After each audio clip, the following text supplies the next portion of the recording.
ನಮಸ್ಕಾರ ಸ್ನೇಹಿತರೆ, ಕವಿತಾ ಯೂಟ್ಯೂಬ್ ಚಾನಲ್ಗೆ ಸ್ವಾಗತ. ಒಂದು ಹಳ್ಳಿಯಲ್ಲಿ ರಮೇಶ್ ಎಂಬ ರೈತ ಇರ್ತಾನೆ. ಅವನು ಯಾವಾಗಲೂ ಶ್ರಮಜೀವಿ, ಹೊಲದಲ್ಲಿ ಕಷ್ಟಪಟ್ಟು ಜೀವನ ಮಾಡ್ತಿರ್ತಾನೆ. ಒಂದು ದಿವಸ ಅವನೇನು ಮಾಡ್ತಾನೆ, ನಾನು ಬರೀ ಒಂದೇ ಥರ ಬೆಳೆಯನ್ನು ಬೆಳೆದ್ರೆ ನನಗೆ ಆದಾಯ ಸಿಗೋದಿಲ್ಲ, ನಾನು ಇದರ ಜೊತೆಗೆ ಬೇರೆ ಏನಾದರೂ ಬೆಳೆಯನ್ನು ಬೆಳಿಬೇಕು ಅಂತ ಅವನು ಯೋಚನೆ ಮಾಡ್ತಾನೆ. ಒಂದು ದಿವಸ ಏನು ಮಾಡ್ತಾನೆ, ಹೀಗೆ ಯೋಚನೆ ಮಾಡ್ಕೊಂಬಿಟ್ಟು ಮಾರುಕಟ್ಟೆಗೆ ಬಂದು ಬಿದಿರಿನ ಬೀಜಗಳನ್ನು ಕೊಂಡ್ಕೊಳ್ತಾನೆ. ಆ ಬಿದಿರಿನ ಬೀಜಗಳನ್ನು ಕೊಂಡ್ಕೊಂಡಿದ್ದನ್ನ ತೊಗೊಂಬರ್ತಾನೆ ಮನೆಗೆ. ಮಾರನೇ ದಿವಸ ಏನು ಮಾಡ್ತಾನೆ, ಆ ಬಿದಿರಿನ ಬೀಜಗಳನ್ನು ಹೊಲಕ್ಕೆ ಹಾಕ್ತಾನೆ. ಅದನ್ನು ಎಷ್ಟು ಜೋಪಾನ ಮಾಡ್ತಾನೆ ಅಂದರೆ, ದಿವಸ ಅದಕ್ಕೆ ನೀರು ಹಾಕೋದು ಮತ್ತು ಗೊಬ್ಬರ ಹಾಕೋದು, ತುಂಬ ಕಾಳಜಿಯಿಂದ ನೋಡ್ಕೊತಾ ಇರ್ತಾನೆ. ಒಂದು ವರ್ಷ ಕಳೆಯುತ್ತೆ, ಅದು ಯಾವುದೇ ರೀತಿ ಮೊಳಕೆ ಹೊಡೆಯಲ್ಲ. ಇವನಿಗೆ ತುಂಬ ಬೇಸರ ಆಗುತ್ತೆ. ನಾನು ಮಾಡಿರೋ ಕೆಲಸ ವ್ಯರ್ಥ ಆಯ್ತೇನೋ, ಏನು ಮಾಡೋದು ಅಂತ ಯೋಚನೆ ಮಾಡ್ತಾನೆ. ಎರಡನೇ ವರ್ಷವೂ ಹಾಗೆ ಆಗುತ್ತೆ, ಅದು ಸ್ವಲ್ಪನೂ ಮೊಳಕೆ ಹೊಡೆಯೋದೇ ಇಲ್ಲ. ಆಮೇಲೆ ಅವನು ಯೋಚನೆ ಮಾಡ್ತಾರೆ, ನಾನು ಹಾಕಬೇಕಾದ್ರೆ ಏನಾದ್ರು ತಪ್ಪು ಮಾಡಿದ್ದೇನೇನೋ, ಗೊಬ್ಬರ ಕಡಿಮೆ ಹಾಕಿದ್ದೇನೋ ಏನೋ, ಅಥವಾ ಸರಿಯಾಗಿ ಮಳೆ ಆಗಿಲ್ವೇನೋ ಅಂತ ಬೇಜಾರಿಂದ ಇರ್ತಾನೆ. ಮತ್ತೆ ಮೂರನೇ ವರ್ಷವೂ ಅದು ಬೆಳೆಯೋದೇ ಇಲ್ಲ. ಆವಾಗಲೂ ಹಂಗೆ ಅಂದ್ಕೊಳ್ತಾನೆ.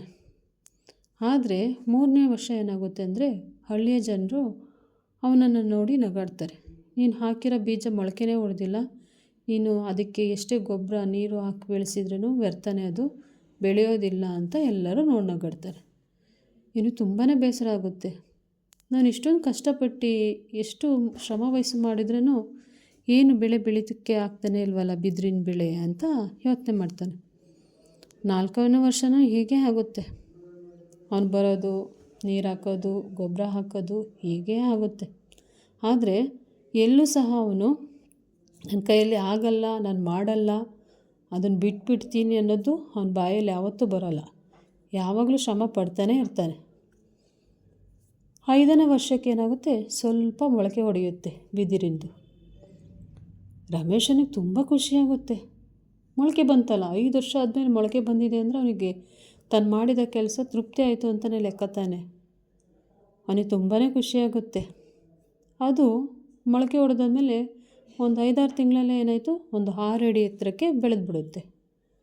ಊರಿನ ಜನರು ಕೇಳಬೇಕಾ, ಅವ್ರೇನು ಮಾಡ್ತಾರೆ, ಬಂದುಬಿಟ್ಟು ನೋಡ್ತಾರೆ, ಓ ಇದೇನು ಇಷ್ಟು ಬೇಗ ಬೆಳೆದ್ಬಿಟ್ಟಿದೆಯಲ್ಲ ಬಿದ್ದರು ಅಂತ ಹೇಳ್ತಾರೆ.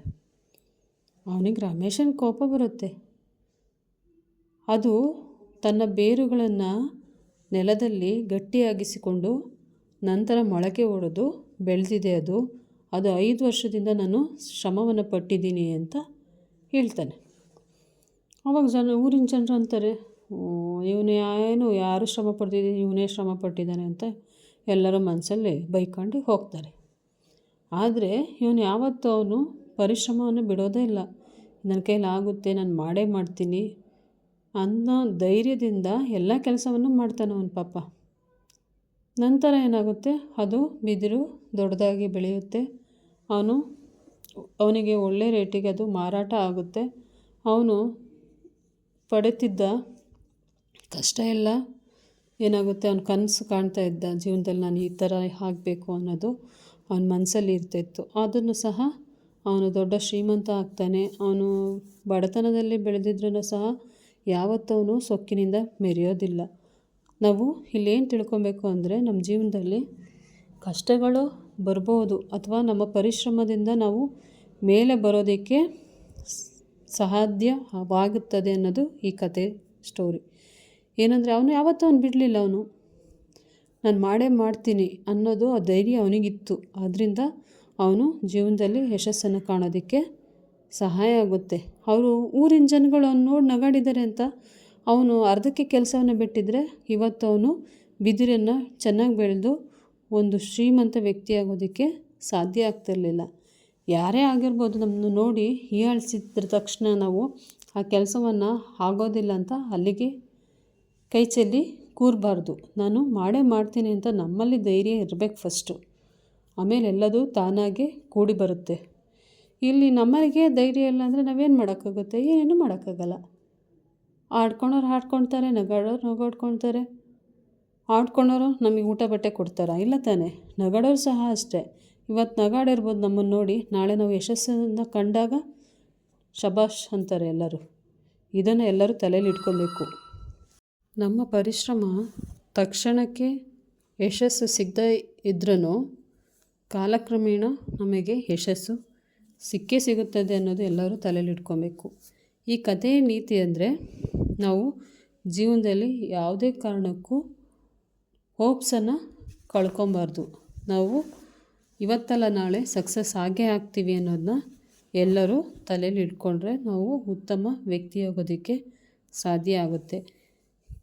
ಇಷ್ಟನ್ನೇ ಹೇಳೋದಕ್ಕೆ ನಾನು ಇಷ್ಟಪಡ್ತೀನಿ. ಯಾರೇ ನನ್ನ ಯೂಟ್ಯೂಬ್ ಚಾನಲನ್ನು ನೋಡ್ತಿದ್ದೀರೋ ದಯವಿಟ್ಟು ಫಾಲೋ ಮಾಡಿ.